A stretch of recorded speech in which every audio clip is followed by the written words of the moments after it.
So these are your early explorers of the New World and failed settlements guided notes. You can see that in the green, these are Spanish territories, blue are French territories, and the red are British territories. And those are the three nations we're going to focus on. First, the Spanish conquistadors. In the New World, they really wanted to find gold, but unfortunately, there was not much to be had. They explored really in South America and Central America, but they also did dabble in South Carolina before eventually moving to Florida. They treated Native Americans very poorly, used them as slave labor on their encomiendas, which are plantations, and they also spread diseases to them along with overworking them.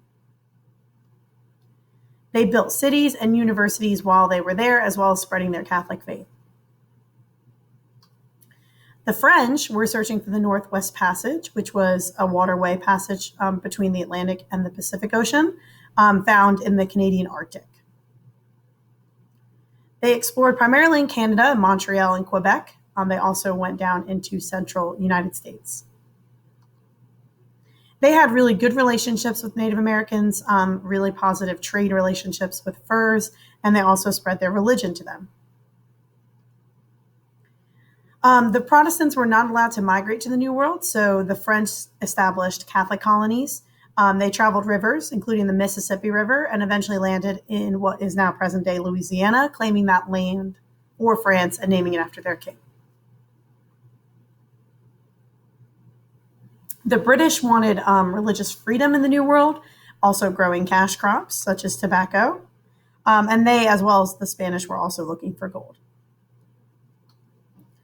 They explored along the coast of Northern America, the East Coast, which is where we live.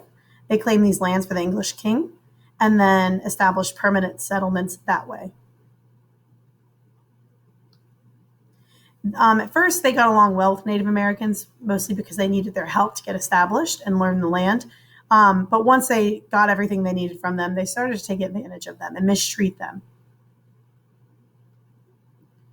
They brought their culture, including their language and their Protestant religions, and then eventually, as they separate from the king, their ideas of self-government. During this time, there were lots of failed explorations of South Carolina. Lots of foreign countries were unsuccessful for a variety of reasons. The first was Spain. The name of their leader was Lucas Vázquez de Ayllón. They attempted to settle in Georgetown, named a settlement San Miguel de Guadalupe. And unfortunately, their supply ship wrecked on its way, and lots of the men contracted malaria, which is a deadly disease, and killed them.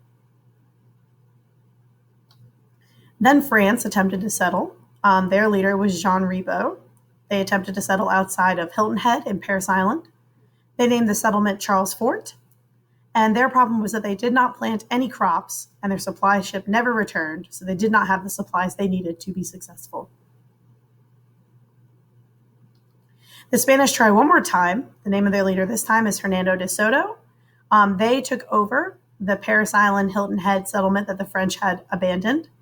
They renamed it San Felipe. And they actually lasted about 10 years, unfortunately, until the Native Americans attacked them, and they eventually fled to Florida. And then last but not least, the British are successful. In 1670, the English finally successfully created a permanent settlement in South Carolina, naming it Charlestown.